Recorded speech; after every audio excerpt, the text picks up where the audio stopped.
When I was in high school, I was about 122 pounds.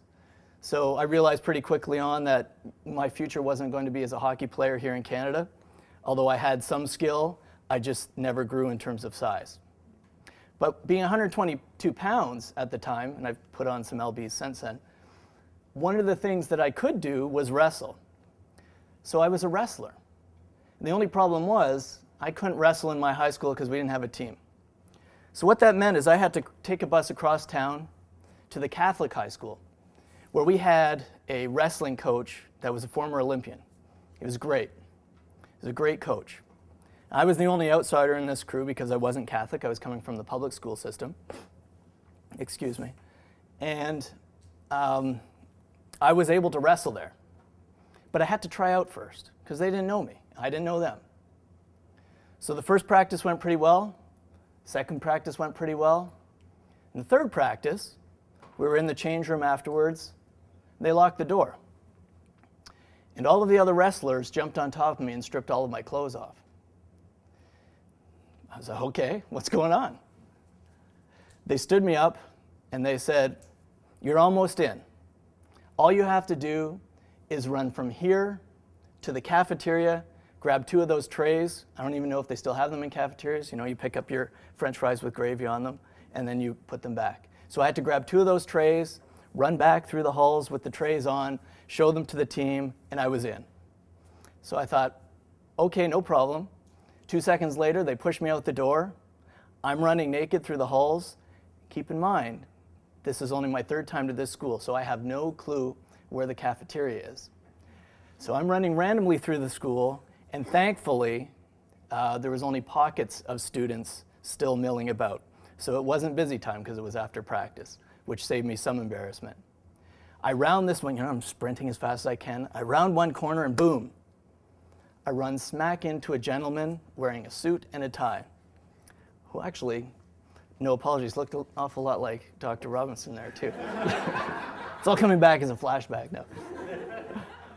So in that moment, what do you think happened? Bearing in mind this is around 1986.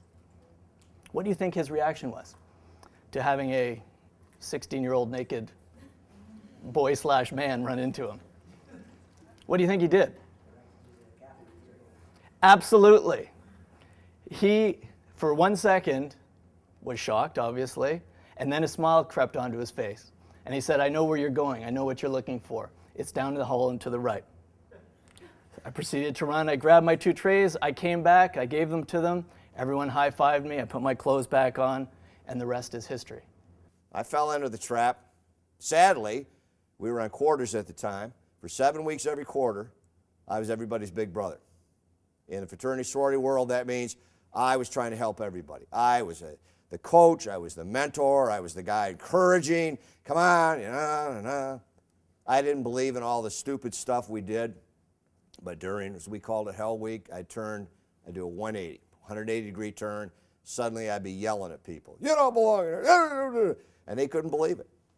Westall, the guy they'd come to rely upon, was suddenly a jerk. When I was an undergrad at the University of Saskatchewan, when I think back on it now, the things that happened there on a routine basis to students that we quite simply could not do and will not do now. So for example, 1975, when I went to university as an agriculture student, we called them agros. And when you got your agriculture jacket, you could be sure that the day you put your brand new shiny blue ag jacket on, you'd lose your pants. And not just a matter of losing your pants, but you'd lose your pants and throw them in a tree. And I distinctly remember walking between classes and someone say, you go left, you go right, I'll get them. And I'm thinking, it's too late. A minute later, my pants were in a tree outside the crop science building. Now, this guy's a police officer. He's a pretty big guy. He played rugby, played soccer. He proceeded to tell me the things that they did to him, and I'm not going to share them with you. But this was 20 years later, and the emotional impact that it still had on him on that time really stuck with me. And it got me thinking, what is this all about? Because I did mine, and yeah, it was uncomfortable for a couple minutes, but I really didn't think about it all that much. And here was a good friend of mine, 10 years, 20 years later for him, and it was still emotionally powerful. The one tradition was you could not shave for the 6 weeks prior to ag bag drag, and if you did shave, you'd lose your pants every day. And there was one guy I remember who was a Ukrainian dancer who danced in a Ukrainian dance group, who every day got pantsed because he had to shave to be part of his professional dance group. That guy actually dropped out before Christmas and never came back. So there's one impact of hazing, is that you actually change people's careers for the worse. We always focus on death. You know, something is worthy of talking about when we have a lot of deaths. And obviously you can see here, when you go back 57 years, there's been a lot of deaths linked to this, 250. And that's known. There's probably more than that. But the more compelling thing to me is all of those that didn't survive that in other ways, you know, because it emotionally traumatized them, psychologically traumatized them. It physically traumatized them, but they didn't die. These are all victims of hazing as well. And those are perpetrators and victims on both sides. It affects everyone.